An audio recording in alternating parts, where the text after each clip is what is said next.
Greetings. The latest events that have happened and are happening in the world are in our daily bulletin.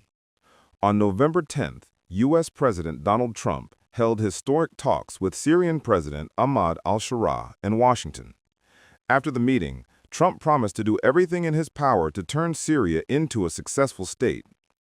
Sharaa had recently visited the Kremlin after overthrowing the dictator Bashar al-Assad and seizing power. Earlier, he had also visited European countries and spoke at the United Nations. He arrived in the U.S. after a summit in Brazil, an official visit as president to the country that had announced a $10 million bounty for his head is the pinnacle of Syrian diplomacy this year. According to Reuters, Sharaa's visit was the first visit by a Syrian leader to the White House since the country gained independence, that is, in almost 80 years. Sharaa was received simply, not with the expected fanfare. He entered through a side door, not the main entrance of the White House. Journalists were only able to see him for a brief moment. The details of the meeting were also not officially disclosed. He comes from a very tough place and is a strong person himself. I liked him. We got along well with the new president of Syria. But frankly, if a person doesn't have a difficult past, they can't achieve anything. He gets along very well with Erdogan, and he, Erdogan, supports the processes taking place in Syria. We must turn Syria into a working system, Trump said. Sharaa's main goal in visiting Washington was to secure the complete lifting of the toughest U.S. sanctions. While he was meeting with Trump behind closed doors, the U.S. Treasury Department announced that the suspension of sanctions under the Caesar Act was extended for another 180 days. According to the Syrian Ministry of Information, Damascus recently signed a declaration of political cooperation with the U.S.-led global coalition against ISIS. A few hours before the historic meeting, sources in the Middle East reported that 2 ISIS plots to assassinate Sharaa had been uncovered in recent months.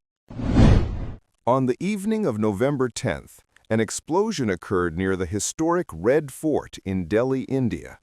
At least 8 people were killed and 20 others were injured. Police reported that a slow-moving vehicle exploded around 7:00 p.m. when it stopped at an intersection. Several nearby vehicles were also seriously damaged. The blast wrecked several cars on a crowded street near a metro station, and dismembered bodies were found. This was a very rare explosion in the heavily guarded city of over 30 million people, prompting high alerts to be declared in several of the country's states and at important sites. India's Home Minister, Amit Shah, stated on Monday that investigations are being conducted in all directions and that security agencies will soon reach a conclusion. According to local media, Indian police are investigating the deadly car bombing in the capital metropolis under anti-terrorism law. The Red Fort is a 17th-century Mughal-era structure that blends Persian and Indian architectural styles. It is a historical monument visited by many tourists. The Prime Minister of India addresses the nation from the ramparts of this fort every year on Independence Day. A French court decided on Monday to release former President Nicolas Sarkozy from prison. The court approved the lawyer's request to release him until the appeal process is finalized. He had been placed in La Santé prison in Paris on October 21. The first French president to be imprisoned spent 20 days there. After his release, the court forbade Sarkozy from contacting Justice Minister Gérald Darmanin and from leaving French territory. The court believes that the risk of pressure or collusion between the accused still cannot be fully ruled out. Prosecutors also supported his release under judicial supervision, taking into account Sarkozy's regular court attendance and cooperation with the police.